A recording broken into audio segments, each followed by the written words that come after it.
between the judge and the U.S. attorney. It worked, okay? We can use the lower courts, the federal courts, the trial judges. That's still working. That part is working. Even if they dismiss the case, they have to defend it. I've seen the DOJ move back in the NDAA case. I've seen them change positions, okay, visibly. So we do make a difference. We just have to stick together. Our little tiny synagogue that has never taken a political position in its life allowed us to be a co-sponsor of this event and help make it happen. How? You have a question? Yes. How do we unite the ordinary people, like the people in our synagogue? How do we unite people? How do we bring them together? How do we make this group quintuple? How do we do that? I have yet to hear a way that we have for reaching out to ordinary Americans who don't understand. Okay, good. I think you've heard a lot of instances tonight of tremendous heroics by individuals. That's a good question. Daniel, you want to answer that one? Okay. Yeah, go ahead, Birgitta. Okay, so we all understand that our systems are broken. You know, we are all aware of that our democracies are not functioning. It's more like dictatorship with many heads. And I hear this echoed throughout the world. It is not only the people here that feel it, we feel it everywhere. And the reason is that when we were creating our systems, there was a lot less of us, and our world was not so completely interconnected. Everything is without borders. So I would suggest, like when we were making the Icelandic Modern Media Initiative, which is a set of laws cherry-picking all the best functioning laws in the field of freedom of information, expression, and speech, is that you crowdsource more with others. There are some countries that have, you know, gotten really good hacks into how to give the general public more access to their own power. We can learn from each other. You are not isolated, and it's not hopeless. It's just so important that you remember that, because every time I speak to people from here, they feel it is impossible to hack into the system because it's just these two big parties. It is not hopeless. If we, like, no one person in here is going to have all the answers, but if we crowdsource our knowledge, it is not hopeless. Beautiful. Question. How do we get the genie? How do we get the genie back in the bottle? How do we get? Did everybody hear that? What is the genie? Surveillance state. What's the genie, sir? That's a good question. The genie. How do we put an end to the surveillance state? Let me say, this is overwhelmingly a political problem. It's a political issue. The media often try to portray this as a technological Frankenstein that can't be stopped because that's progress. But as many, including Herbert Marcuse, said decades ago, you can't analyze technology outside of the context of control and power. And so let me go to 19th century Frederick Douglass. He said, power never concedes without a demand. It never did and it never will. And he was quite a good predictor, because here we are in 2013 and still power will never concede without a struggle. So the genie per se may be, well, a interesting metaphor, not the best one, because it's about how well we're going to effectuate actual democracy, because that's the only hope.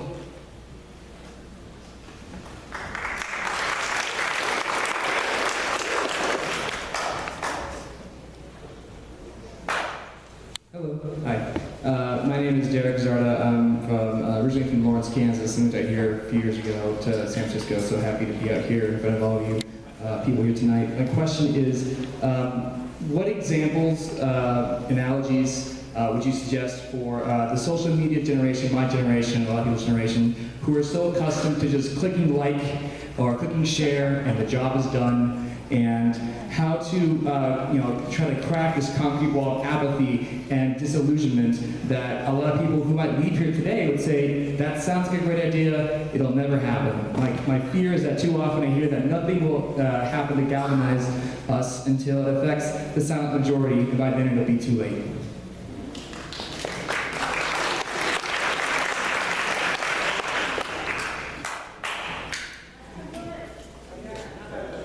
Over there.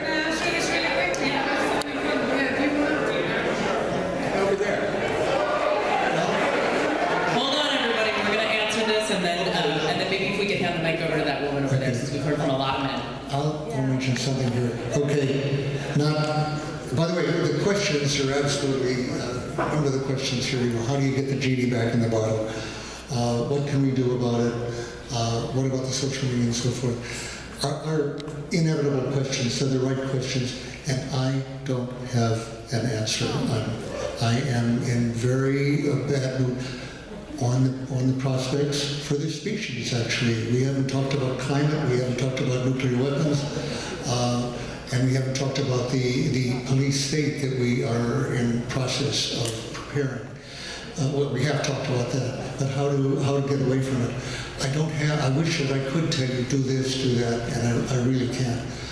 But notice on this last question, for example, the social media and the internet in general, which there was reason to believe, and specifically Julian Assange believed, would be the instrument of liberation. In fact, we have now learned what frankly I had been told, but without documentation some years ago. We found they're part of the problem, very specifically. Specifically Google, Facebook, Amazon, Apple, all the people who go on Facebook in particular, everything like that, have in effect become part of the arm of the intelligence community, essentially. If their material is with their consent or not, they're denying it, by the way, that it's with their consent. I think that's a lie, basically, simply. But whether it's a lie or not, there can be hardly any question that the incredible amount of information that they've got about each individual now is at the disposal of the U.S. government right now. That's what I was saying earlier, the United Stasi of America. The Google and the other things are part of that. And if you look at Julian Assange's latest book, which almost no one has done, by the way, Cypherpunks, which came out while he's in the Ecuadorian embassy, he's extremely pessimistic about the part of the internet revolution of which he was part. And the fact that it serves the government surveillance more than it does us. Now, we've of course seen the other potential. We saw it in Tunisia, we saw it in Egypt, where the social media were, in fact, performed the liberatory function that was hoped for by WikiLeaks. And by the way, when people say, what did Bradley Manning achieve? As a matter of fact, mention two things there. Without his revelation of atrocities that had not, by the state cables, that had not been prosecuted or investigated by the public, by the government, Prime Minister Maliki found it impossible to grant immunity to American soldiers if they were to remain. Now, Barack Obama was trying to negotiate and expected to negotiate the keeping at least 10,000, maybe many more, 20 or 30,000 in Iraq. But he couldn't do it without immunity from atrocities, which unfortunately they committed at a foreseeable rate on that. And since Maliki, given the Manning revelation, could not allow them there to stay there with immunity, they had to leave. So when the gay pride community says we can't give an honor to someone who put in harm's way, any American troops, ignoring, of course, who actually put hundreds of thousands of American troops in harm's way, not Bradley Manning. They're ignoring there would be 10,000 American troops at least in Iraq right now in harm's way without that revelation for which he's standing trial at that point.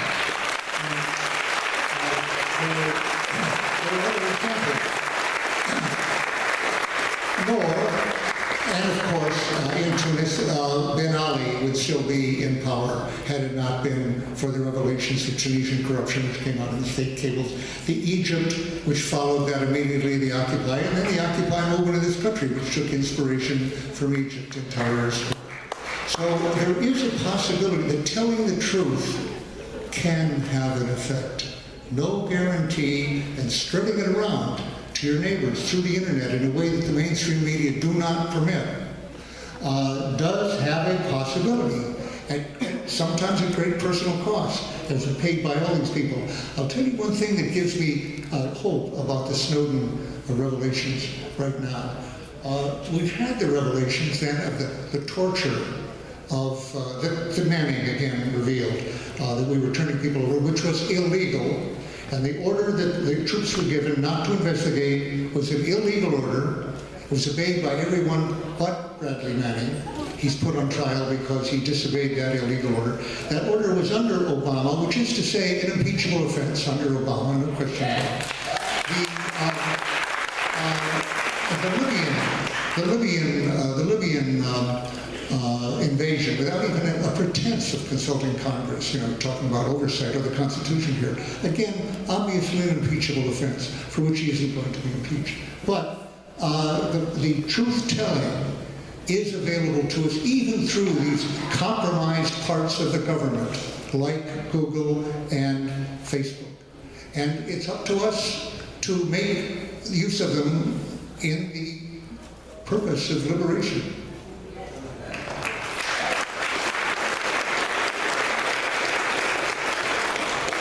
Can I just say one thing for the young man about the internet that was asking specifically about his generation? Because I represent a political movement that is sort of the political arm of the information revolution that occurred online. So just join them, learn about them. This is a growing global movement with 600,000 members in 63 countries.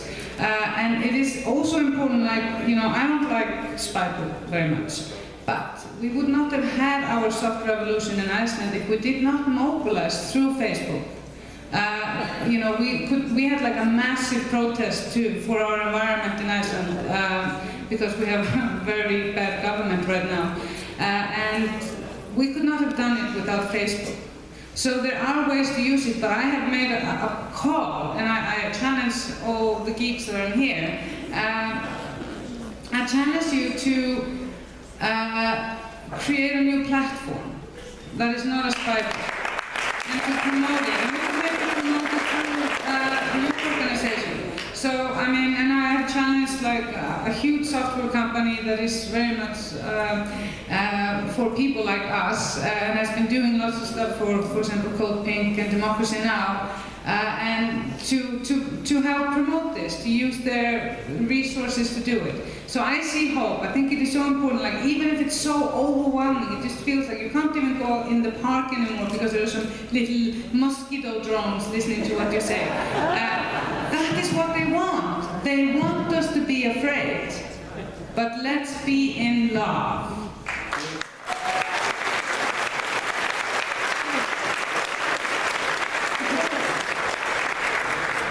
Three-part question regarding weaknesses.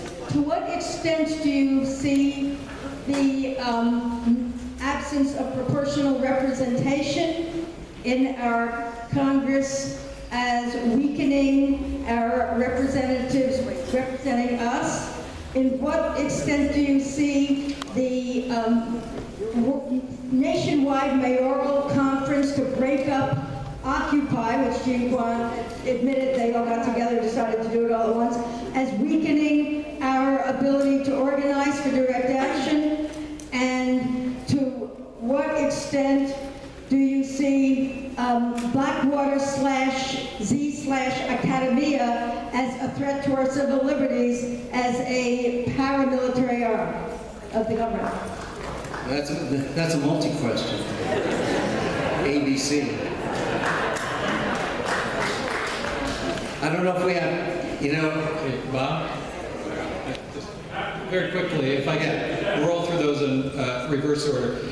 Corporate power and sleaziness and also government repression and violence, unfortunately, that is part of the terrain, especially when social movements gain power. But let me jump to the first. The U.S. Constitution has inherent structural flaws, to put it mildly. California has the same representation in the state as Wyoming. That's absurd, no slur to Wyoming. So that's just at the beginning, but we can't engage in magical thinking that because so many countries in Europe are blessed with proportional representation, that we behave as though that was true in the United States. It is not. And to get 2 or 3% of a vote for a third party for Congress in this country is marginalizing rather than empowering, and we just have to face that reality. I'm sorry, I have the next question. Thank you very much. Did anyone see Nadia Benjamin interrupt Obama's speech the other day? The reason I'm asking that question, I'm asking you folks up there too. There is an answer for those of you who feel maybe a little under it, and that is to do some activism. And I'm with Code Pink, and I'm also with Berkeley No More Guantanamo, so my question is this. Let me see if I can put this as a question. Yes, good question. What's the remedy? The remedy is to act. We have Dirty Wars showing on Friday night at the Shattuck Cinema. Come to that. And you will hear about some activism that you can take. I'm going on an open-ended fast to be in solidarity with the hunger strike at Guantanamo, along with about 8 other Americans who are fasting for over 20 days. We should all see Dirty Wars. We got enough time for one more And I'm just suggesting activism as a remedy for what you're feeling right now, please. Yes,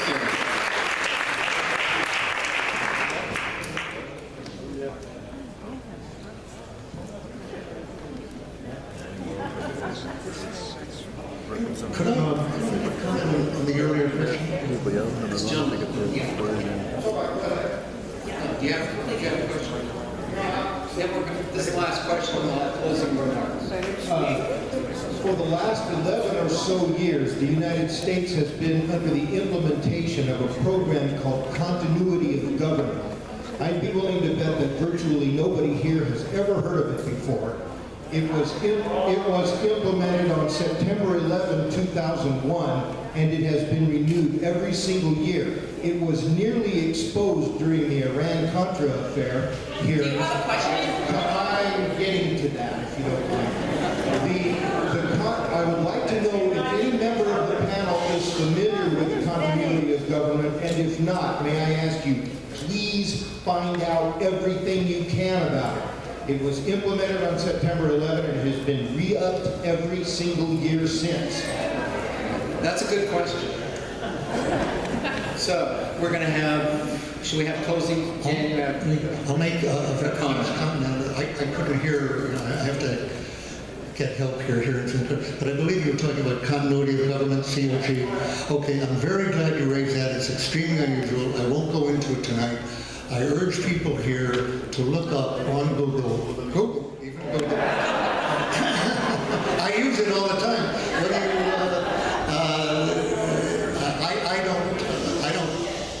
I haven't figured I had any privacy for a long time. But anyway, look up continuity of government on Google, COG, capital COG, continuity of government, and it is, I think, the least understood aspect, the thing the public most needs to know, and I will sum it up by saying, I think that the continuity of government is a governmental concept. It's an executive order which basically calls for martial law or martial rule under as many circumstances, including the civil disobedience, civil disturbance of various kinds. It started out as how to rule the government after a nuclear attack.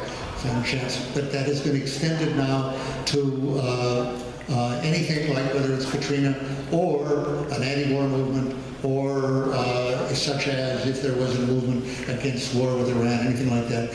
Essentially suspending the Constitution. And I believe, in fact, that Cheney, and who is, I believe, a domestic enemy of our Constitution,